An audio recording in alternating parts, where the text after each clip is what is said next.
sustainable fashion is something that's become very sort of a hot topic across the world. We're trying to understand what that means for Nigeria. I mean, we love our fashion here, definitely, but sustainable fashion, is it something that we can sort of adapt our lifestyles to?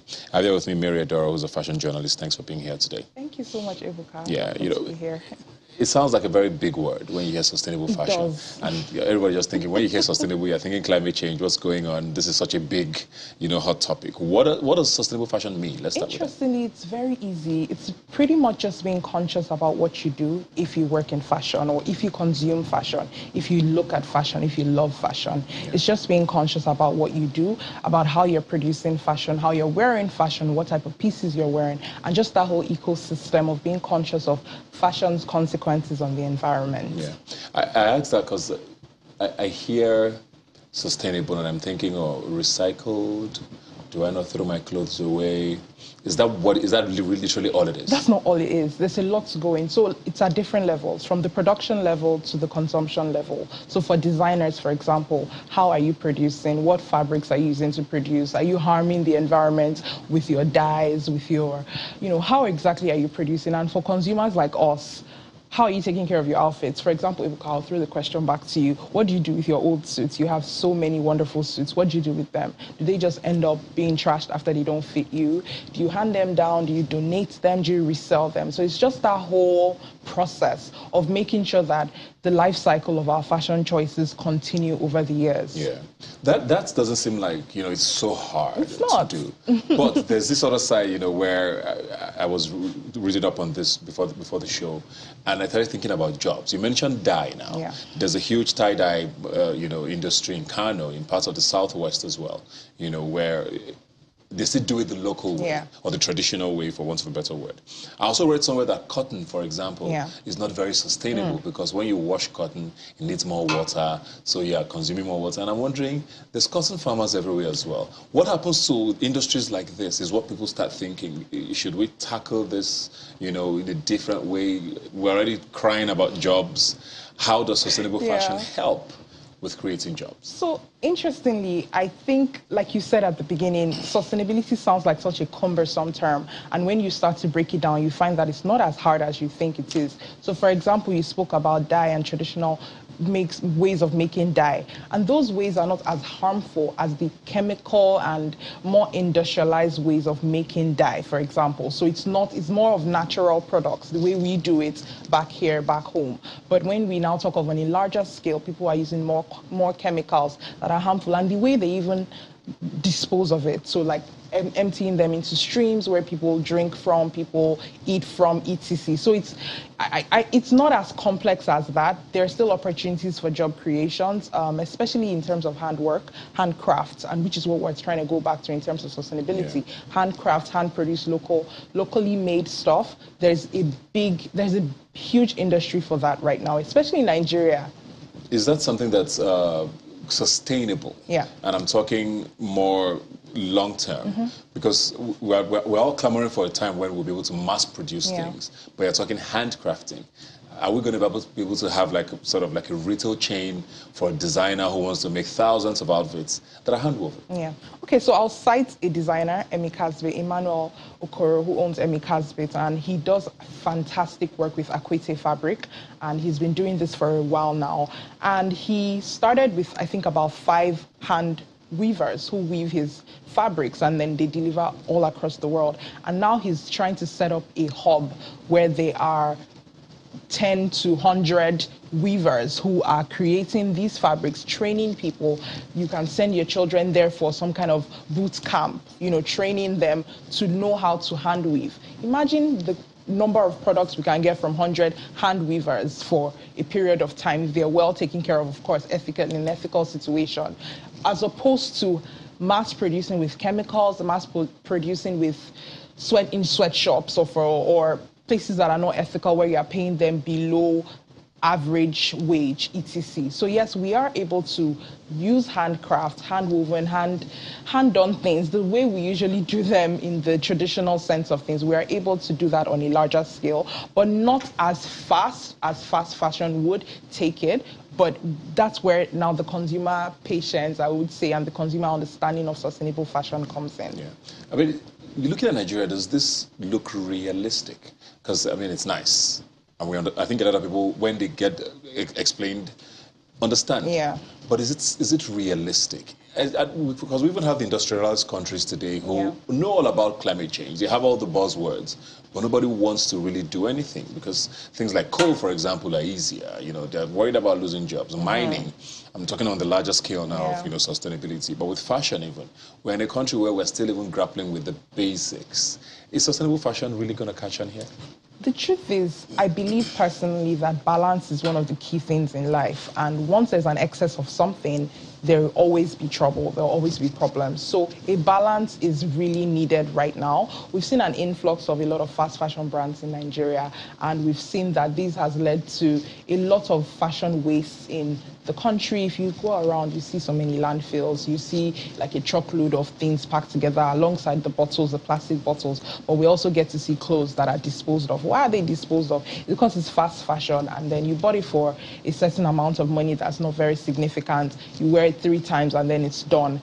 But if we continue to educate people on this consciousness, on the consciousness of what exactly it is they're buying, I think people will be able to catch on. And I think it's from, in terms of consumption, it's from the highest level, from celebrities to the grassroots levels, to media publications talking more about it, to this type of interviews that we're having right now. Yeah. I think it's a full circle thing. Once people get to understand what exactly this is, I believe it will catch on. And I think it's really catching on. We have a lot of thrift brands, even from before it became thrift in Nigeria, it was Okrika, and people used to go and shop Okrika easily. Yeah, although they didn't used to say it, bend down select. They didn't used to say it, but they would shop Okrika. But now we're catching on much more to thrift culture, and I think that's growing incredibly well, and it's something we should continue to be proud of. Yeah. Example, the AMVCA yesterday. I feel like if some celebrities wore pieces that maybe was worn 8 years ago or 5 years ago, it'll be great to say, oh, hi guys, I actually did wear this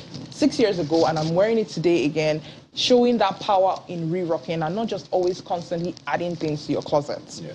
You mentioned the Mikas bit there, and I'm wondering, with Nigerian designers, is he the exception? Are you seeing a trend of it starting to catch on with our designers here? Yes. Who do amazing work, by the way. Yes. Sustainable fashion is what I mean. Our designers are absolutely amazing. I have seen so much growth in the Nigerian fashion industry from about 10 years ago till now. We've seen growth of people being proud of using our local stuff, using cowries as beads, used as buttons, using coconut husks to make some very interesting things. There's so many brands that are producing ethically right now, and are even doing it on a large scale. We have the likes of Bio, Andrea Dumebi Yama of Andrea Yama. We have so many of them who are doing great things on a larger scale, and I don't think it's a trend. I feel like we've passed the stage where it was a trend, and now it's the real thing, and even younger designers are looking up to them to offer guidance. I think we're supposed to be joined online by Swanky Jerry. Okay. If you're there, can you hear me? How are you doing? If you can hear me. Okay, he's not. Okay, I think we're still expecting him to join us. Okay. But let's just talk a little more about it. You didn't mention, when I talked about cotton, you didn't have an opinion on that. Well, because cotton farming is a global industry in the billions of dollars. What happens to that? Does this mean that cotton is bad? Because I want to believe a huge percentage of what we all wear is made out of cotton. And what are the options? Yeah. For farmers, for example, what sort of fabrics, what sort of material are more sustainable if we're going to start looking at options? To be honest, like I said, it's all about balance. We cannot deny that cotton is very important, but how are we treating the farmers? So in addition to sustainable practices, one thing that's also important is ethically treating your workers right. So a lot of things that sustainable fashion experts always talk about is sweatshops, for example, where fast fashion brands have people in these sweatshops and they're like 100 people in one small cramped building and they're earning below wage and they're trying to produce as fast as possible. So how are you treating these farmers that are doing this whole process for you? I think that's an important aspect to tackle it from. Are you paying them well? I think if you're going to pay your cotton farmer 50 naira and you're going to sell your outfit for 300,000 naira, I'm not sure that's fair, because you have to weigh the profit you're making versus the cost of production, basically. So I think that's one aspect to tackle it from. In terms of alternatives to cotton, I'll be very honest, I'm not very sure. I'm still reading much more about that, because I know cotton is very, very key in terms of fashion production. Yeah. But I would say always balance things out, especially for designers who are just trying to get into sustainable fashion. Start small, start with what you know, what you're familiar with, and read and always research on it. You talk about re-rocking there, and it's one of the things that a lot of people in fashion are always debating. You know, should you wear an outfit twice, especially if you're like a huge star, if you're a trendsetter? Also things go out of fashion. And I wonder. I guess my question is, you are a fashion journalist. You've seen things come and go. I mean, the baggy pants are back again in a different form. 2 years ago it was skinny jeans. Yeah. What are you looking at in the next year, maybe, that you think might start making a comeback again? Because it's surprising what comes back. Things we swore would never wear again. Anything can come back, to be honest. Anything can come back, and I'm not even surprised anymore. But I would say, I would advise not to think of trends or not to look at trends, because it's all it's a revolving circle. It always just goes back round and round. And I was so grateful last year. I was able to re-rock something my mom had in her closet for 15 years, and I wore it for an event, and everybody's like, oh, this is beautiful, this is lovely. And I was very happy. It gave me a lot of joy to be able to do that. So you see how that's kind of transcends. From 15 years ago, when my mom carried it, she tied a gele with it.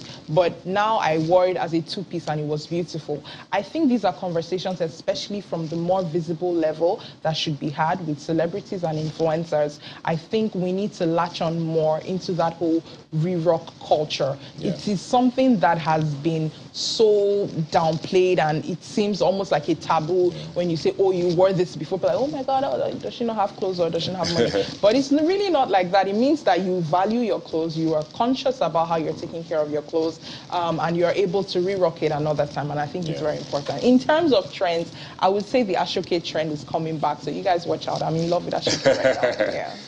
True that. I mean, talking about re-rocking, Kate Middleton, Princess Kate. Yeah. Is one of the biggest advocates of that, and she doesn't care. Yeah. There's always a before and after. I love it. That she throws in there. I mean, if the Princess of England can do it, I don't know anyone else that should be complaining. Yeah. But you mentioned the AMVCA earlier, and I want to go into that now. And let's talk fashion. Fashion. Sustainable or not? Oh, no. We'll be and I just want to go through a few people who definitely caught people's attention. Okay, sure. There were 2 winners of the best dress category at the AMVCAs yesterday. We'll find out if you I guess I wanted to find out what you thought about the choices. But let's start with a few people who caught our eyes. First up, I think, is Idia Isian, who is, I think her movie was nominated yesterday, Neck at the Pretty Serpent. She's also worked on TV. We'll see what she had on and what you thought about her dress. But generally, first of all, before we look at them, what did you think of the fashion yesterday? I think people came to slay. Okay, that's her. Yes, Idia looked beautiful. I love Idia. She always knows how to hit on the red carpet. I absolutely love this color on her. I think it really popped on her skin tone. It's very edgy with the big I was going to say, sometimes you wonder what is too much and what is enough. I think for Nigerian fashion and red carpet fashion, nothing is too much. It's crazy. Just anything goes. Anything goes, really. As long as you can pull it off. As long as you can pull it off, take the perfect pictures, get your angles right, I think it works. So it works for her. She looks amazing. So you thought she looked good? I thought she looked good. Because I looked at the boy, I was like, this is heavy. It's heavy. But then she carried it well. I mean, when there's fashion, what's practicality? Throw it to the wind.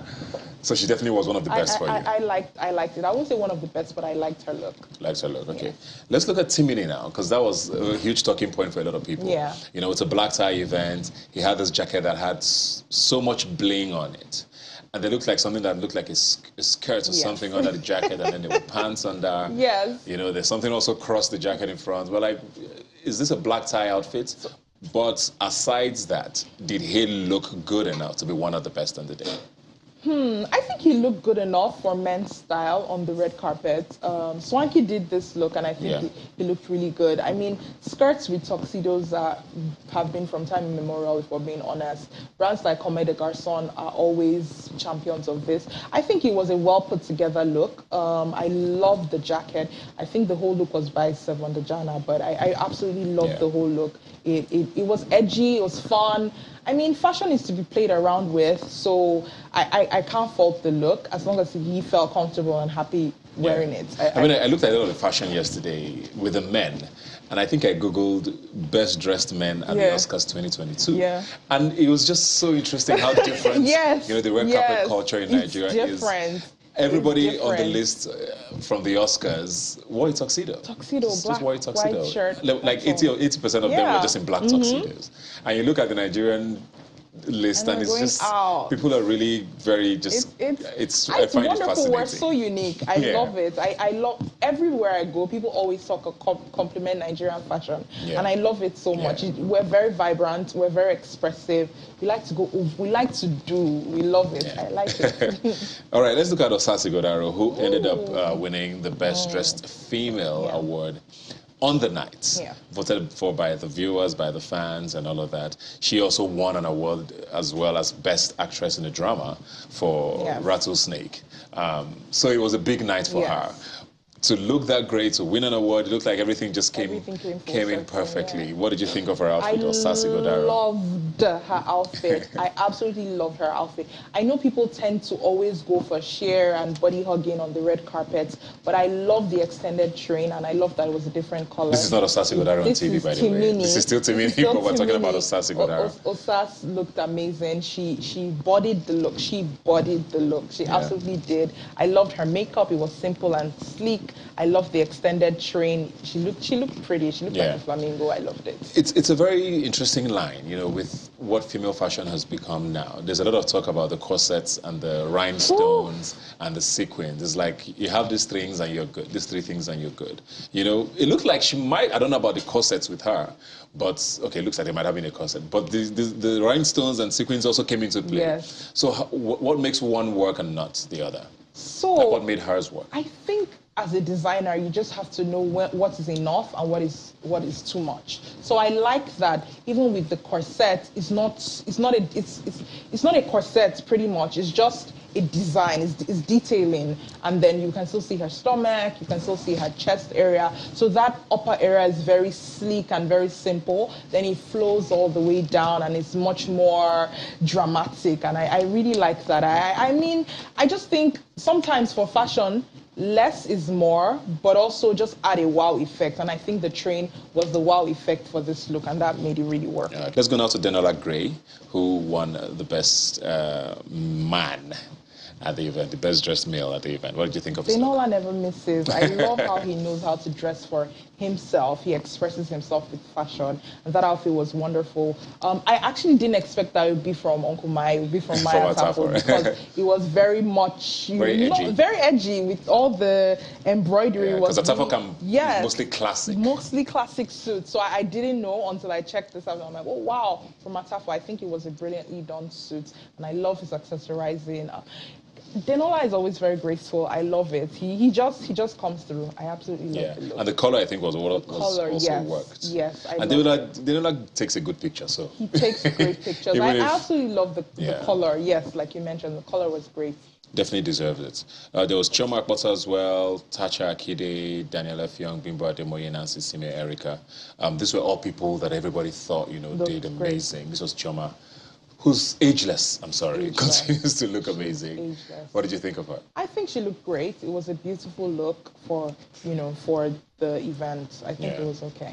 I think what is this color was quite popular in the night. It's almost like a silverish grayish, I mean, because people always associate awards nights with like glamour and glitz, so everybody wants to sparkle. Everybody wants to look very shimmery. Tasha as well. Tasha looked amazing. Yes, I from the hair the picture to the makeup, I think she looked beautiful. Can we talk about the photographers at awards these days? It's like a whole industry Honestly, now. I was seeing People the pictures. Are doing I was full-on like, shoots. Full-on editorial shoots. Yeah. It was really something. Like this could be a magazine cover. Yes, it was.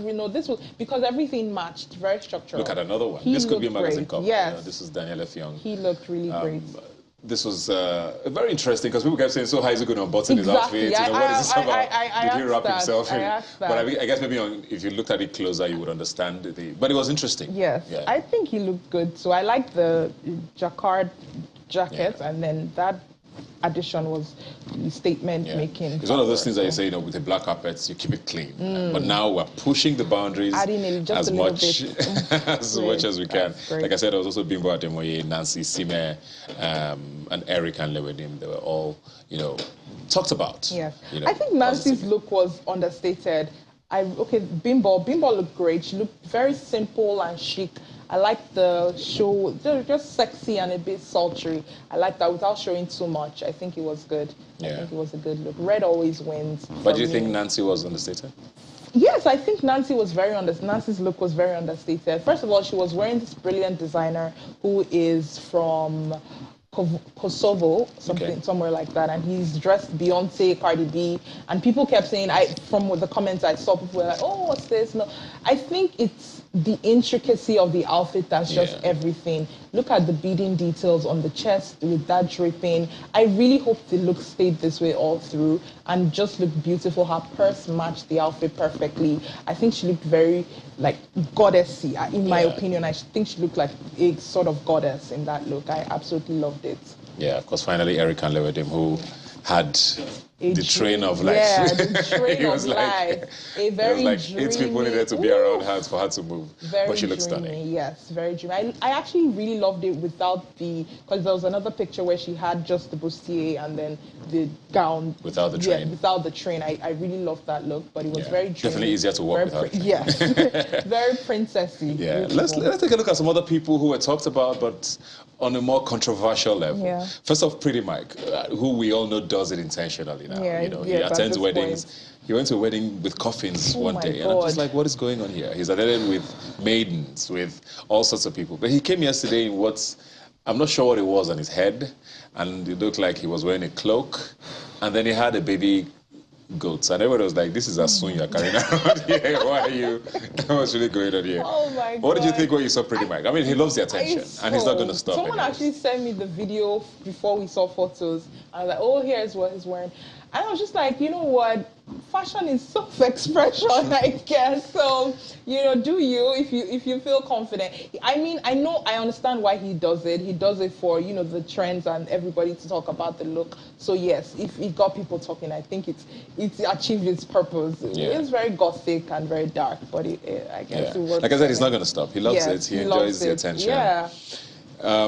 Pretty much. We can't see the baby goat here. But he did have a goat on his hand. Or it was a baby ram. I don't know what it was, but there was something on his arm. Yes. Next we have Lateef Adedimeji and his wife, who people called out a lot. I'm not sure why, but I don't know what you thought about maybe her dress. Did you think it was too much going on? I think it didn't photograph well at all. I think it did not photograph well. I would like to see it in Velvet motion. can be very tricky. Yes, exactly. So both of them, they did not photograph well. But I would like to see her dress in motion to fully judge. But I feel like it could, if the photographs were taken from a different angle, maybe if she was seated and then it was flowy around her and he stood or did some sort of romantic pose or something, it might have worked much better. Yeah. But and also the color and the picture, there's that purple. Because I saw them on the red carpet. I didn't know that it looked that bad. I saw them up close. So, to be honest, I didn't think it looked that bad. I think it just didn't photograph well. Yeah. But her makeup is stunning. She looks beautiful. Yeah. Apparently, people called out Vandora as well. I'm not sure what you thought of this. I think she did a little too little. She did too little. I think that's what people have. Okay, it's a little too understated for a glam event. Yes, for the AMVCAs, I think it's a little less red carpeting and more. People had a lot of issue with the veil on her head. Like, what was that supposed to be? She just wanted to add like a pump to the look. I get it, but it's the AMVCAs, you know. It's not just the movie premiere. So yeah. I understand their frustrations. But do you, babes? Like, it's just do you. We also had Follow Storms, who I got dragged a lot on Twitter for, because I interviewed her on the red carpet. Yeah. And I was like, oh, I love your hair, which I honestly did, because it was like platinum blonde hair. Yeah.